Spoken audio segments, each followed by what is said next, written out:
Hello everyone, good morning and welcome back to our new blog. আশা করছি তোমরা সকলেই অনেক ভালো আছো আর আমরাও মোটামুটি ভালো আছি। সো আগের ভিডিওতে তোমাদেরকে বলেছিলাম একটা জায়গায় বেরোনোর আছে, আর একদম রেডি হয়ে আমি এখন আয়নার সামনে দাঁড়িয়ে ভিডিওর ইন্ট্রোটা দিচ্ছি। এখন বাজে 9:25 আর আমি এখনই বেরিয়ে পড়বো। ভাবলাম ভিডিওটা এখান থেকে স্টার্ট করি, আর কোথায় যাচ্ছি কী করবো সেটা তোমরা ভিডিওর মধ্যেই সব দেখতে পাবে। তো এই ওয়ান পিসটা পরে নিয়েছি, এটা অনেক দিন পরে পরলাম। এটা আমি বানিয়েছিলাম অনেক দিন আগে, এর আগেও পরেছি অনেকবার, হয়তো তোমরা অনেকেই দেখেছো। তো এটাই পরে নিলাম। আজকে একটু ঠান্ডা ঠান্ডা ওয়েদার আছে তাই জন্য পরলাম। আর চুলটা এরকম থাকবে না, একটু পরে খোপা করে দেবো। তো আপাতত এইভাবে রেখেছি। এখান থেকে যাব আমি টোটোতে ওই বাড়িতে, আর ওইখান থেকে বেরোবো। মা যাবে, বাবা যাবে, তো সবাই মিলেই যাচ্ছি। কোথায় যাচ্ছি সেটা তোমরা ভিডিও একদম কন্টিনিউ করো, পুরোটাই জানতে পারবে। আর সকাল থেকে রান্না বান্না খাওয়া দাওয়া সেগুলো করতে করতে এতটা ব্যস্ত ছিলাম, আগের ভিডিওটা এডিট করে আপলোড দিয়ে নিলাম। তো সেই জন্য সকাল থেকে কোনো কিছু তোমাদের সঙ্গে শেয়ার করতে পারিনি। শুধু কী কী রান্না বান্না করেছি সেগুলো চলো একবার দেখে নাও, আর তারপরে আমি ঝটপট বেরিয়ে পড়ি।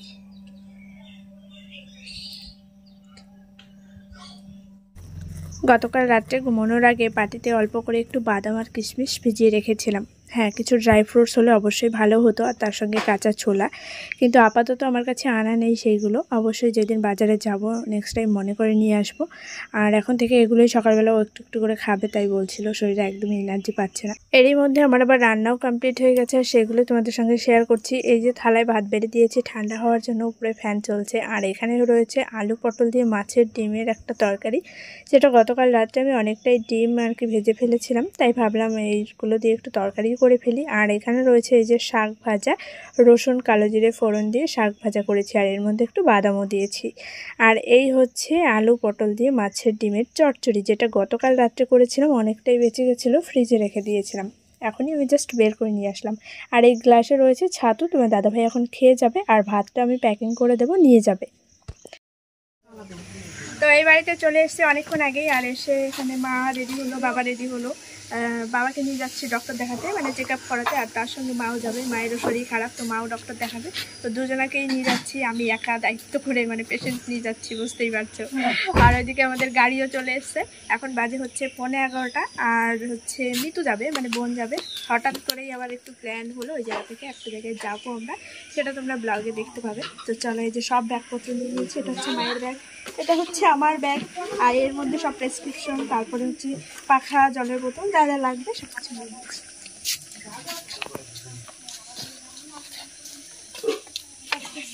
মিতু, মিতু, রিতু, মিতু দিদি ডেকে নিয়ে এসে যাও।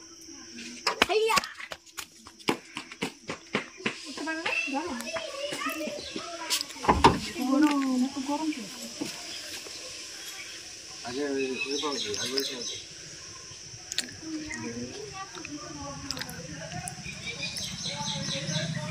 কখন আসবা? হ্যাঁ, সন্ধ্যাবেলা যাবি। বমি করো, তোর এই সমস্যা ঠিক হয়নি।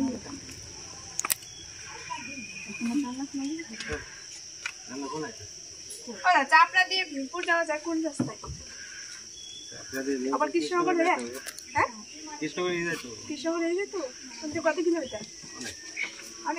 তোমরা হয়তো শুনতে পেয়েছো, ওই দাদার সঙ্গে আমি কথা বলছিলাম যে চাপড়া হয়ে আবার কৃষ্ণনগর হয়ে ভীমপুর যেতে কত কিলোমিটার পড়বে। মানে আমাদের হঠাৎ করেই প্ল্যান হলো একটু তৃষাদের বাড়িতে যাব। বাবা ভীষণই পাগল হয়ে গেছে তৃষা তানুকে দেখার জন্য, আর ওদের বাড়িতে যাওয়ার জন্য। এমনিতেই বাবা যদি সুস্থ থাকতো না, 3 মাস 6 মাস পর পরে একবার হয়তো ঘুরে আসতো, আর তাছাড়া ওরা তো আসতোই মাঝে মধ্যে। তো এবার যেহেতু অনেক দিন হয়ে গেছে, আর ঘর বাড়ি এছাড়া বাইরে কোথাও সেভাবে বেরোনো হচ্ছে না ডক্টর দেখানো ছাড়া, তাই ওনার একটু ইচ্ছে হয়েছে গাড়ি নিয়ে যদি যাওয়া যেত তাহলে উনি একটু ঘুরে আসতে পারতো, মনটা একটু ভালো লাগতো। এবার আমরাও সবাই মিলে সিদ্ধান্ত নিলাম যে ঠিক আছে চলো, ওনার যখন ইচ্ছে হয়েছে তাহলে ওনাকে দেখি যদি একটু ঘুরিয়ে এনে মনে শান্তি দিতে পারি। এবার দাদার সঙ্গে কথা বলা হলো, গাড়িতে গ্যাস নেই, অত দূর যাবে না, তবুও ব্যবস্থা করার চেষ্টা করা হলো, কিন্তু সেটা কোনো মতেই সম্ভব হলো না। তাই আর কি করা যাবে, প্ল্যানটা পরে ক্যান্সেল হয়ে গেল। আর এই যাওয়ার পথে কিছু খাবার কিনে নিয়েছিলাম গাড়ির মধ্যে খাওয়ার জন্য। একটা বাউলি, একটা fruit cake, 2 packet biscuit, 1 packet মায়ের খাওয়া হয়ে গেছে। আর যাওয়ার সময় এই যে ব্রিজটা পার হতে হয়, কাঠের ব্রিজ, মানে বাঁশের ব্রিজ, এখান দিয়ে একটু শর্টকাট হয় আর কি। না হলে হাই রোড ধরে কৃষ্ণনগর হয়ে ঘুরে যেতে গেলে অনেকটাই সময় লেগে যাবে। ওই জন্য আমরা একটু শর্টকাট রাস্তা ধরেই যাই, যত তাড়াতাড়ি গিয়ে ডক্টর দেখিয়ে বা যত তাড়াতাড়ি বাড়িতে ফেরা যায়। আর আজকে ডক্টরবাবু অনেক রকমের কথাই বললেন, যেটা শুনে ভীষণই মন খারাপ লাগছিল এবং টেনশন তো হচ্ছিলোই। হ্যাঁ, আমি যদিও বা জানি যে এটাই হবে বা এটাই হওয়ার বা এটাই ঠিক, কিন্তু তবুও ডাক্তারবাবুর কাছে যখন যাই তখন আলাদা রকম একটা আশা নিয়ে যাই, হয়তো যদি একটু ভালো কিছু বলে বা যদি বলে যে না কোনো সমস্যা নেই। কিন্তু ডাক্তারবাবুর কথা শুনে ভীষণই টেনশনে পড়ে গেলাম। তো কী হয়েছে না হয়েছে সেই কথাগুলো আমি তোমাদেরকে পরে বলছি। এই যে এখানে জামাইবাবু এসছে আর আসার সময় তৃষাকে নিয়ে এসছে, যাতে বাবা দেখলে একটু মনে শান্তি পায়। আর আমাদের সঙ্গে একটু দেখা হয়ে গেল, কথা হয়ে গেল। এইখান থেকে ওদের বাড়িটা খুব বেশি দূর না, বাইকে 10-15 মিনিট লাগে। ওই জন্য জামাইবাবুকে সঙ্গে করে নিয়েই এসছে। তৃষাকে তোমরা দেখলে কতদিন পর, দেখো তৃষা জামাইবাবুর সঙ্গে এসেছিলো এখানে আমাদের সঙ্গে একটু দেখা করতে, ওর সঙ্গে একটু দেখা হয়ে গেল। আমাদের ডক্টর দেখানো কমপ্লিট। তো এখন আমরা চলে যাবো যা বাড়িতে, তাই তো তৃষা? কিছু বল, কতদিন পর তৃষাকে দেখলো সবাই। তৃষাকে তোমরা সবাই কত ভালোবাসো, তাই জন্য ভাবলাম যাওয়ার আগে একবার ক্যামেরাটা অন করি। তো সব কিছু আমাদের নেওয়া হয়ে গেছে, আর তৃষাকেও কিছু খাবার টাবার কিনেছিলাম। তো আমাদের যাওয়ার কথা ছিল ওদের বাড়িতে, কিন্তু ব্যবস্থা করা গেল না।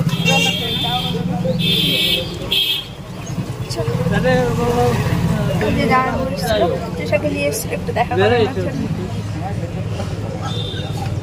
নিয়ে তাড়াতাড়ি যাবা, চলে যাবা 2-3 দিনের মধ্যে। ঠিক আছে, চলো টাটা করে দেবো।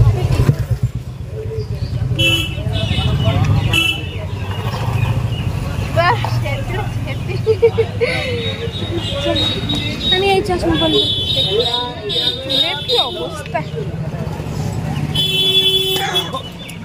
চলো চলো টাটা।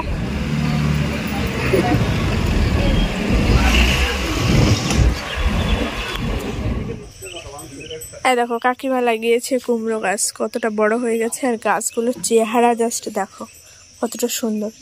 আর এদিকে রয়েছে ডাটা গাছ, অনেক ডাটা হয়েছে। এই ডাটা গাছগুলো যদি বড় হয়, মানে এই গাছগুলো মাঝখান থেকে 2-1 করে করে তুলে তুলে দিতে হবে। অনেকটা জায়গা নিয়ে বেশ সুন্দর ডাটা হয়েছে। আর এই হচ্ছে নারকেল গাছ। মা আবার আমাদের এখানেও কিছুটা লাগিয়েছে, চলো তোমাদেরকে দেখাই। খুব বেশি চারা বেরোয়নি, অল্পই হয়েছে। এই যে জায়গাটা দেখো ছোট ছোট হয়েছে। উঠুক তা কি, সবাই একটু দেখুক। ওই যে কাকিমা কাঁথা সেলাই করেছে, দেখো। আর এই হচ্ছে যে আমাদের ডাটা গাছ হয়েছে এখানে বড় বড়। আর এই দেখো আমাদেরও কুমড়ো গাছ লাগিয়েছে। এই যে কুমড়ো গাছের চেহারা কি বাবা। আর এইদিকে যে বেগুন গাছ লাগানো। ডক্টর দেখিয়ে বাড়িতে এসেছি, অনেকক্ষণ হয়ে গেছে, বেশ খানিকক্ষণ রেস্ট নিয়ে নিলাম। পুরোপুরি অস্থির হয়ে গেছিলাম আজকে, এত বেশি গা গোলাচ্ছিল, মানে কি বলবো। গাড়িতে হয়তো আর কিছুক্ষণ থাকলে আমার অবস্থা খারাপ হয়ে যেত। ওইদিকে মাও অসুস্থ হয়ে গেছে, এসেই শুয়ে পড়েছে। আর বাবার মোটামুটি শরীর ঠিকই ছিল, ওনার গাড়িতে খুব বেশি অসুবিধা হয় না। আর এসে বিকেলবেলায় যে কাকিমাকে দিয়ে আবার একটু ফুচকা আনিয়ে নিলাম, ফুচকা খেতে ইচ্ছা হয়েছে। আর এখন তোমাদের দাদা ভাই, আমার দাদা সবাই কাজের থেকে চলেও এসে, ওই জন্য একটু বেশি করে নিয়ে এসে সবাই মিলে খাচ্ছি।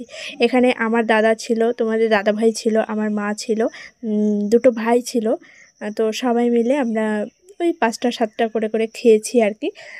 তো যাই হোক, ফুচকা খেয়ে তারপরে আবার রাত্রে রান্নাবান্না রয়েছে, বাড়িও চলে যাব সেটাই ভেবেছিলাম। কিন্তু ওই যে তোমার দাদাভাই রাত্রে যাবে মাছ ধরতে নদীতে, এবার সারা রাত নদীতেই থাকবে। আমাকে ও বারবারই বলছে তুমি এখানে থেকে যাও, বাড়িতে যেতে হবে না, কারণ আমি একা একা ঘরে কী করে থাকবো।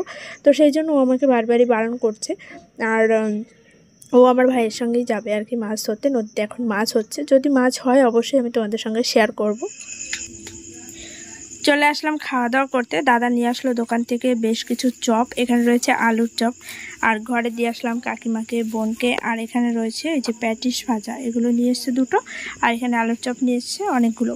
এগুলো হচ্ছে ভাত দিয়ে খাওয়ার জন্য। আর আজকে রান্না হয়েছে রসুন দিয়ে কালো জিরে বাটা, যেটা আমার খুব পছন্দের। আর এখানে রয়েছে ডিমের ঝোল, কাঁচা লঙ্কার তরকারি, ওই জন্য একটু সবুজ সবুজ লাগছে। আর একদম গ্রেভি হয়ে গেছে দেখো।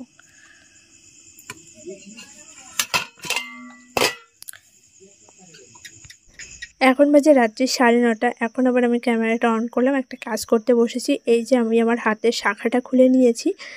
এই শাখাটা আমি বেশ কয়েকদিন থেকেই ভাবছিলাম একটু পরিষ্কার করব। আর কেরোসিন তেল লাগতো।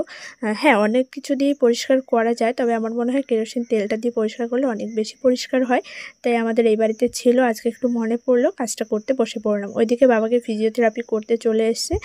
আর মানে ওইদিকে কাজ হচ্ছিলো আর কথা বলছিলাম, আমার সঙ্গে সঙ্গে আমি আমার কাজটাও করে নিচ্ছিলাম। আর তোমার দাদাভাই চলে গেছে খাওয়া দাওয়া করে নদীতে মাছ ধরতে। আমার আর বাড়ি যাওয়া হলো না। ওকে আমি বারবারই বলছিলাম তুমি এখন ঘুরে আসো, 12টার মধ্যে চলে এসো, আমি বাড়ি চলে যাব। কিন্তু ও বললো সারা রাতি মাছ ধরবে। তো সেই জন্য মানে আজকে আর বাড়ি যাওয়া হলো না। কোনো রকম প্ল্যানিং ছাড়াই আর কি থাকা হয়ে গেল।